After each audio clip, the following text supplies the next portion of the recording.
Hello viewer, आज हम बात करने वाले हैं committees and commissions on libraries. मतलब लाइब्रेरीज़ पर जो जितनी भी कमेटी और कमीशन सब तक बना है उन पर आज उस टॉपिक पर आज बात करेंगे। तो चलिए बात करते हैं। Let's talk about committees and commissions on libraries.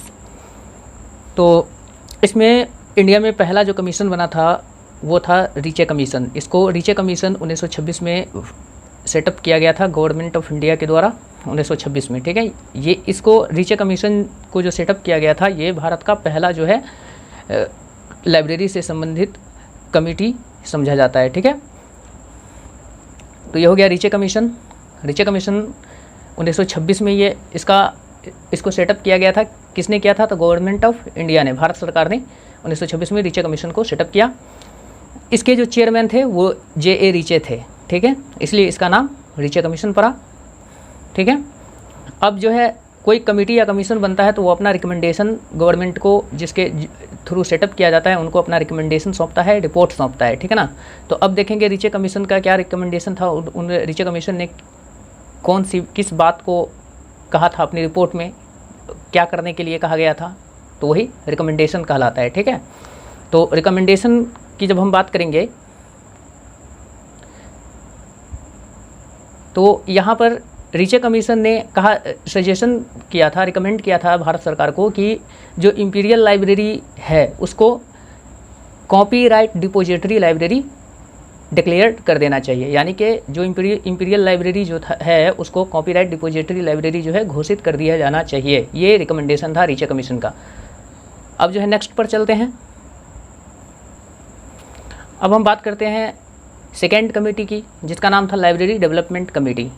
Library development committee जो थी इसको सेटअप किया था गवर्नमेंट ऑफ बॉम्बे ने। बॉम्बे की जो उस समय की जो सरकार थी उसने लाइब्रेरी डेवलपमेंट कमेटी को सेटअप किया था 1939 में, यानी कि 1939 में गवर्नमेंट ऑफ बॉम्बे ने लाइब्रेरी डेवलपमेंट कमेटी को सेटअप किया। इसके जो अध्यक्षता की थी, यानी कि जो लाइब्रेरी डेवलपमेंट कमेटी थी उसका चेयरमैन कौन था? तो A फैजी नाम याद रखेंगे। और ये काफ़ी मोस्ट VVI चैप्टर है, ये हर एग्ज़ाम में आता है। Any kinds of library exam like net, JRF, slate, state and BLIS, MLIS and BLIS and MLIS entrance exam. ठीक है, यूनिवर्सिटी एग्ज़ाम। तो अब इसका रिकमेंडेशन देखेंगे। लाइब्रेरी डेवलपमेंट कमेटी ने क्या रिकमेंड किया था गवर्नमेंट ऑफ बॉम्बे को? रिकमेंड किया था कि एक सेंट्रल लाइब्रेरी होना चाहिए, मतलब स्टेट में 3 रीजनल लाइब्रेरीज होनी चाहिए, क्षेत्रीय मतलब पुस्तकालय होना चाहिए, और फिर 15 जो है डिस्ट्रिक्ट लाइब्रेरीज सेटअप किया जाना चाहिए। मतलब ये 3 रिकमेंडेशन था लाइब्रेरी डेवलपमेंट कमेटी का कि एक सेंट्रल लाइब्रेरी होना चाहिए स्टेट में, 3 रीजनल लाइब्रेरीज होना चाहिए और 15 डिस्ट्रिक्ट लाइब्रेरीज सेटअप किया जाना चाहिए। ये रिकमेंडेशन था किसका? तो लाइब्रेरी डेवलपमेंट कमेटी का। लाइब्रेरी डेवलपमेंट कमेटी को सेटअप किया गया था गवर्नमेंट ऑफ बॉम्बे के द्वारा।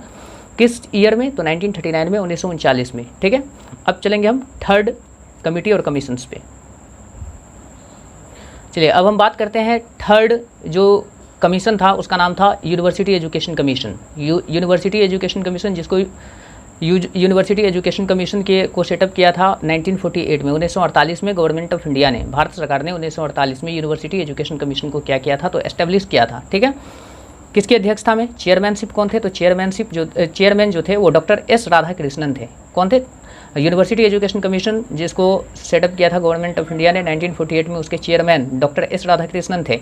ठीक है, उन्होंने लाइब्रेरी के बारे में क्या कहा था? Stated that the library is the heart of all the university work. मतलब ये जो यूनिवर्सिटी एजुकेशन कमीशन है में जो अध्यक्ष थे डॉक्टर S. राधाकृष्णन ने लाइब्रेरी के बारे में कहा कि लाइब्रेरी जो है यूनिवर्सिटी में जितनी भी काम होता है उसका क्या है? दिल है।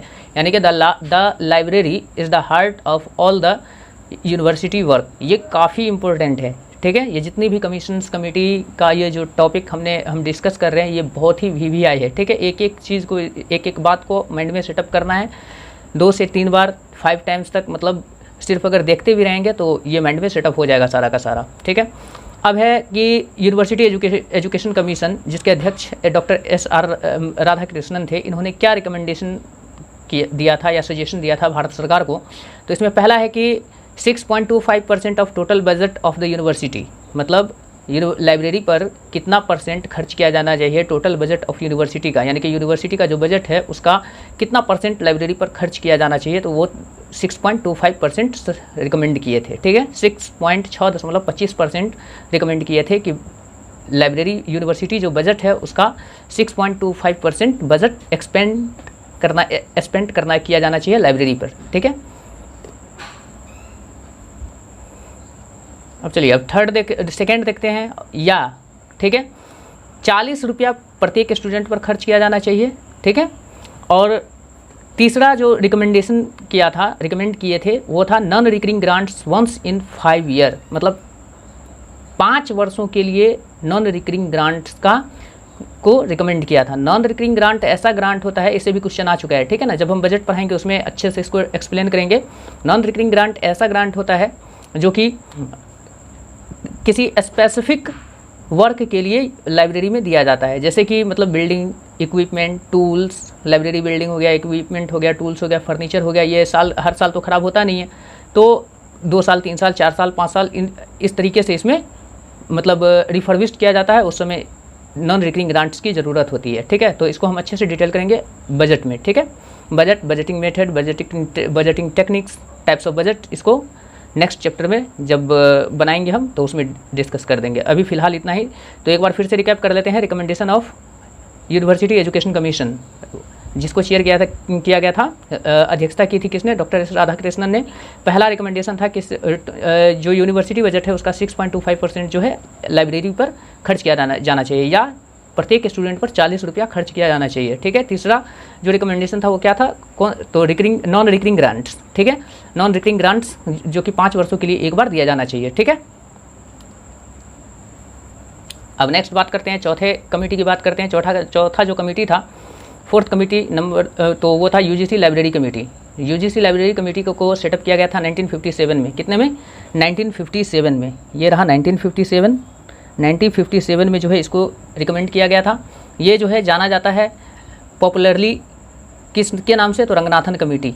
ठीक है, यूजीसी लाइब्रेरी कमेटी को जो कि 1957 में इसको सेटअप किया गया था, तो इसको जाना गया रंगनाथन कमेटी के नाम से फेमस है। ठीक है, इसमें जो अदर मेंबर्स थे उनका भी नाम याद रखना है, कभी कभी नेट एक एग्जाम में पूछ लेता है। ठीक है ना, तो पहले थे अध्यक्षता जो है रंगनाथन ने किया था। ठीक है, चेयरमैनशिप जो है वो रंगनाथन साहब ने किया था। इसके अतिरिक्त 4 और मेंबर थे इस कमेटी में, यूजीसी लाइब्रेरी कमेटी में। पहला था प्रोफेसर एस बसीरुद्दीन। ठीक है, सेकेंड थे KS हिंगवे, थर्ड थे BS केसवन और फोर्थ थे S पार्थसारथी। ठीक है, तो इसको याद रखेंगे। इसके बाद है कि रंगनाथन कमेटी या यूजीसी लाइब्रेरी कमेटी के क्या क्या रिकमेंडेशन थे। तो रंगनाथन साहब ने कहा था कि प्रत्येक स्टूडेंट पर 15 रुपया खर्च किया जाना चाहिए और प्रत्येक रिसर्च स्कॉलर पर 200 रुपया खर्च किया जाना चाहिए of the budget of the university. ठीक है, मतलब ये रिकमेंडेशन था। क्या रिकमेंडेशन क्या क्या था? तो 15 रुपया पर स्टूडेंट पर खर्च किया जाना चाहिए और 200 रुपीज़ पर रिसर्च स्कॉलर पर खर्च किया जाना चाहिए। ठीक है, ये हो गया। अब नेक्स्ट कमेटी की बात करते हैं। अब हम 5th कमेटी की बात करते हैं। तो इसका नाम था UGC review committee on library science.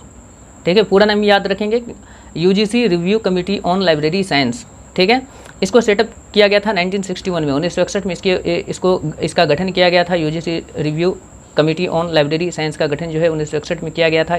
इसको भी रंगनाथन कमेटी के नाम से जाना जाता है। ठीक है, रंगनाथन कमेटी के इसको भी किस नाम से ये कमेटी भी किस नाम से प्रसिद्ध है? तो रंगनाथन कमेटी के नाम से प्रसिद्ध है। इसके बाद अध्यक्षता भी इसकी SR रंगनाथन ने किया था। ठीक है,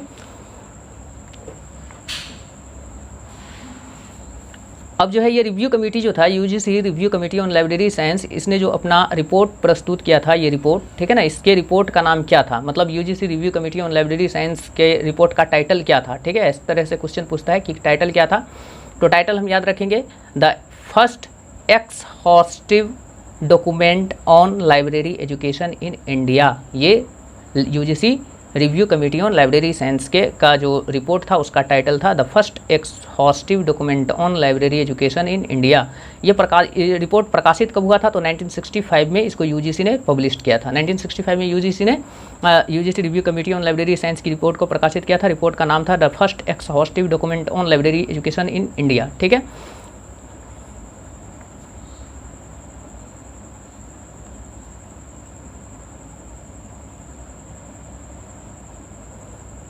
इसके बाद देखेंगे फिर एन टाइटल जो था रिपोर्ट का उसका था library science in Indian universities, ठीक है ना। एक और टाइटल था रिपोर्ट का जिसका नाम था library science in Indian universities, library science in Indian universities, ठीक है। अब नोट में इसको काफ़ी अच्छे से ध्यान रखेंगे कि डॉक्टर एस.आर. रंगनाथन ने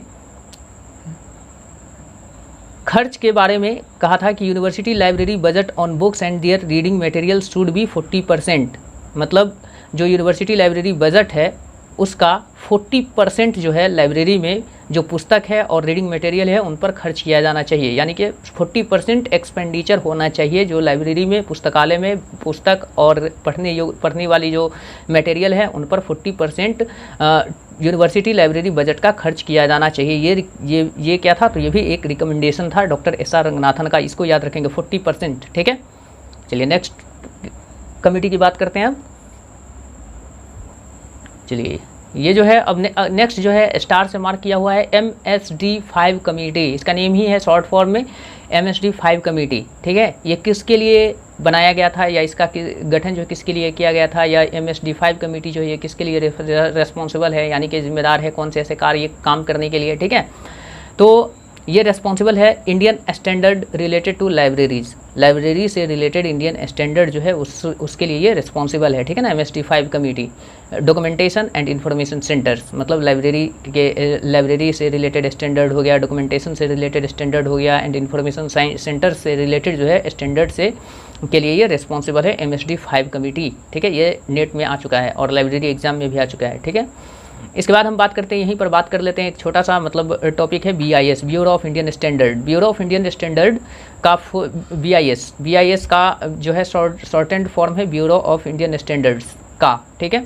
तो नेशनल स्टैंडर्ड बॉडी है भारत सरकार का, ये क्या है, तो नेशनल स्टैंडर्ड बॉडी है BIS यानी ब्यूरो ऑफ इंडियन स्टैंडर्ड। किसके अंदर काम करता है, तो ये ministry of consumer affairs, food and public distribution, government of India, ministry of consumer affairs के तहत जो है ये ब्यूरो ऑफ इंडियन स्टैंडर्ड्स काम करता है। यहाँ पर जो है ये working under ministry of consumer affairs, food and public distribution of India, ठीक है। तो समझ गए MSD5 और BIS, ठीक है। इसके आगे थोड़ा सा और एक दो पॉइंट है उसको देख लेते हैं।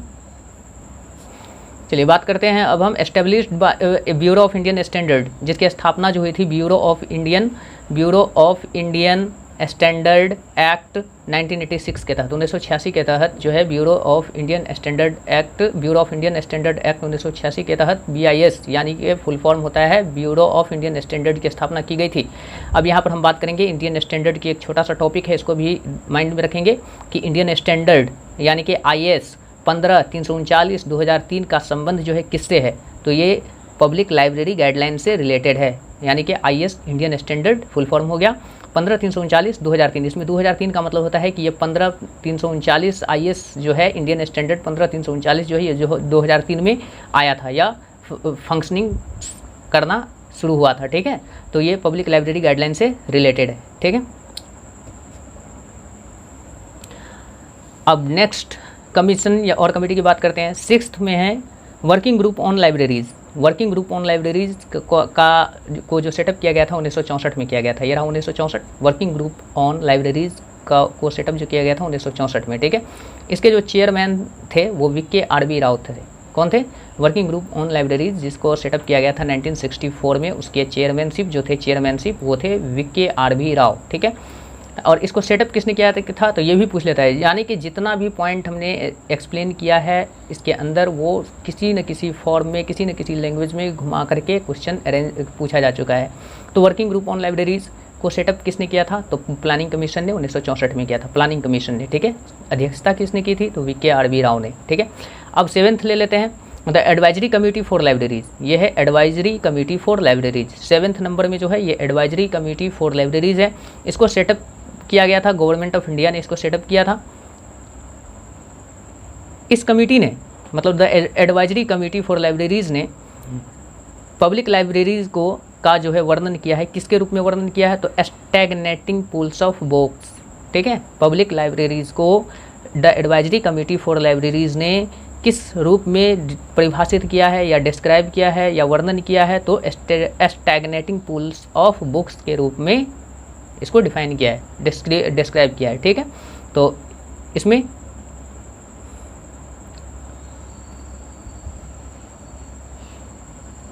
अब नेक्स्ट पर चलते हैं। अब हम बात करते हैं 8 नंबर की, advisory committee for libraries. Advisory committee for libraries का फॉर्मेशन जो है 1957 में किया गया था। 1957 में किया गया था एडवाइजरी कमेटी फॉर लाइब्रेरीज़। किया किसने था? तो ये गवर्नमेंट ऑफ इंडिया ने किया था। इसकी अध्यक्षता ये और किस नाम से जाना जाता है? तो सिन्हा कमेटी के नाम से जाना जाता है। यानी कि एडवाइजरी कमेटी फॉर लाइब्रेरी जो है, जिसको सेटअप किया गया था 1957 में, ये फेमस किस नाम से है? तो सिन्हा कमेटी के नाम से। ठीक है, क्योंकि KP सिन्हा ने ही इसकी अध्यक्षता की थी। एडवाइजरी कमेटी फॉर लाइब्रेरीज़ की अध्यक्षता KP सिन्हा ने की थी। एडवाइजरी कमेटी फॉर लाइब्रेरीज़ को सिन्हा कमेटी के नाम से भी जाना जाता है। गवर्नमेंट ऑफ इंडिया ने इसको सेटअप किया था 1957 में। ठीक है, सेकेंड में हम नेक्स्ट बात करते हैं Indian national advisory board for libraries की। ठीक है, ये Indian national advisory board for libraries का गठन जो है फॉर्मेशन 1966 में 1966 में किया गया था। ये इसको किसने सेटअप किया था? तो मिनिस्ट्री ऑफ एजुकेशन ने Indian national advisory board for libraries को सेटअप किया था। ठीक है, इतना इसको याद करना है, 3 से 4 बार अब देखेंगे, अब पूरा सेटअप हो जाएगा, एकदम फ्री ऑफ कॉस्ट है। ठीक है, और ऑथेंटिक सोर्स से, डिफरेंट ऑथेंटिक सोर्स से लिया गया ये स्टडी मटेरियल है, जिसका हम एक्सप्लेनेशन कर रहे हैं। अब बात करते हैं 9th नंबर की, तो वो है एजुकेशन कमीशन। एजुकेशन कमीशन का गठन जो है 1964 में किया गया था। और ये एजुकेशन कमीशन जो है ये किस नाम से जाना जाता है? तो कोठारी कमीशन के नाम से जाना जाता है। अब जैसे ही कोठारी कमीशन के नाम से जाना जाता है तो इसकी अध्यक्षता भी कोठारी कमीशन ने ही किए होंगे। ठीक है, तो एजुकेशन कमीशन, ठीक है ना, इसको 1964 में सेटअप किया गया था। ये popularly known as Kothari commission, Kothari commission के नाम से जाना जाता है। अब कोठारी कमीशन या फिर एजुकेशन कमीशन का रिकमेंडेशन या फिर सजेशन क्या क्या था गवर्नमेंट को? ठीक है, गवर्नमेंट को एजुकेशन कमीशन और कोठारी कमीशन ने क्या क्या रिकमेंड किए थे, क्या क्या सजेशन किए थे, तो उसको जान लेते हैं। तो पहला जो है पर कैपिटा मेथड के बेस पर, मतलब पर कैपिटा मेथड के आधार पर university should spend each year about ₹25 for each student and ₹300 पर टीचर। इसको अच्छे से समझ लेते हैं कि पर कैपिटा मेथड के बेस पर कोठारी कमीशन ने कहा था कि यूनिवर्सिटी को जो है पर कैपिटा मेथड के आधार पर एक यूनिवर्सिटी को प्रत्येक साल प्रत्येक स्टूडेंट पर ₹25 खर्च करना चाहिए और ₹300 प्रत्येक टीचर पर खर्च किया जाना चाहिए। ठीक है, तो समझ में आ गया। पर कैपिटा मेथड के आधार पर एक यूनिवर्सिटी को प्रत्येक स्टूडेंट पर ₹25 और प्रत्येक टीचर पे ₹300 यानी ₹300 खर्च किया जाना चाहिए। ये रिकमेंडेशन था कोठारी कमीशन का, which is known as education commission, established in 1964। अब दूसरा रिकमेंडेशन क्या था उसको देख लेते हैं।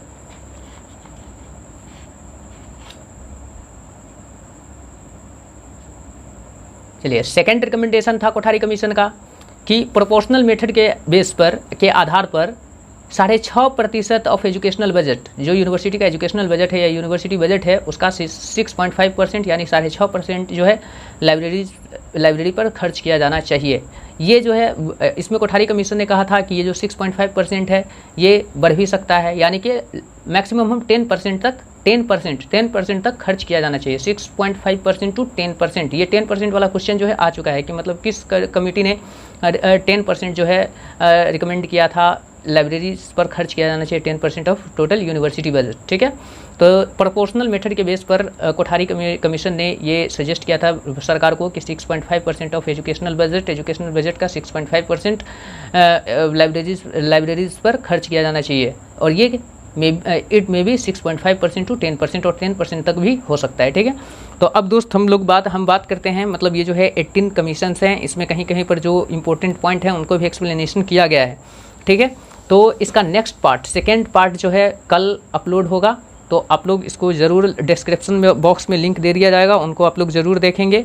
ठीक है, इसको 3 to 5 टाइम्स देखेंगे, लाइक करेंगे, शेयर करेंगे, सब्सक्राइब करेंगे चैनल को, और साथ ही मतलब कि पेश, ठीक है, भरोसा बनाए रखिए। ये 100% ऑथेंटिक रिसोर्स से मटेरियल लिया गया है और जिसको हम एक्सप्लेनेशन कर रहे हैं। ठीक है, और ये हर एक वीडियो में पूरा 100% सिलेबस को, टॉपिक को कवर किया गया है, कहीं से और कुछ भी देखने की ज़रूरत नहीं पड़ेगी, तो वीडियो बहुत ज़्यादा लंबी हो जाएगी, इसलिए इसको हम 2 पार्ट में रखेंगे। पार्ट 1 आज हो गया, ठीक ठीक है, 9 नंबर तक। अब 9 नंबर कल कर देंगे, 9 to 18 तक कल एक्सप्लेन कर देंगे, तो 18 हो जाएगा। 18 में कहीं कहीं पर कुछ कुछ शॉर्ट जो है, मतलब जो एग्ज़ाम ऑफ पॉइंट व्यू से काफ़ी इंपॉर्टेंट है, वो भी डिस्कस किया गया है। तो नेक्स्ट पार्ट भी देखेंगे आई होप।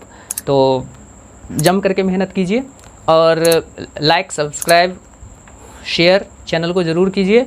अगर कुछ भी नहीं कर सकते तो अगर अच्छा ना लगे तो डिसलाइक ही कर दीजिए, लेकिन कुछ कीजिए, लाइक कीजिए या डिसलाइक कीजिए, चॉइसेस इज योर्स, ऑप्शंस आपके पास हैं। अच्छा ना लगे तो डिसलाइक कीजिए, अच्छा लगे तो लाइक कीजिए, ठीक है। कहावत है कि मतलब something is better than nothing, कुछ नहीं करने से बेहतर है कि कुछ करना, और ये काफ़ी अच्छी बात है, ठीक है, कि something is better than nothing, कुछ भी नहीं करने से बेहतर है कुछ करते रहना। तो आप लोग भी पढ़ाई लिखाई जम करके करते रहिए। अभी एनवीएस का एग्ज़ाम होने वाला है, बहुत सारे स्टूडेंट ऐसे होंगे लाइब्रेरी साइंस के जिन्होंने अप्लाई किया होगा एनवीएस का, ठीक है, नॉर्थ ईस्टर्न रीजन के लिए। फिर क्या कहते हैं, एक और 2 था, इसके बाद केवीएस का भी जनवरी टू फरवरी तक आ जाएगा, मतलब नोटिफिकेशन केवीएस का, या दिसंबर, लेटेस्ट दिसंबर टू फरवरी के बीच में आ जाना है, ठीक है। और जो नेट जेआरएफ के स्टूडेंट हैं उन लोगों के लिए भी स्पेसिफिक क्वेश्चन सीरीज चलाया जाएगा, तो बने रहिए चैनल पे। आज के लिए यहीं तक, नेक्स्ट पार्ट में फिर यही कमीशन एंड कमिटीज़ का नेक्स्ट पार्ट कल अपलोड हो जाएगा।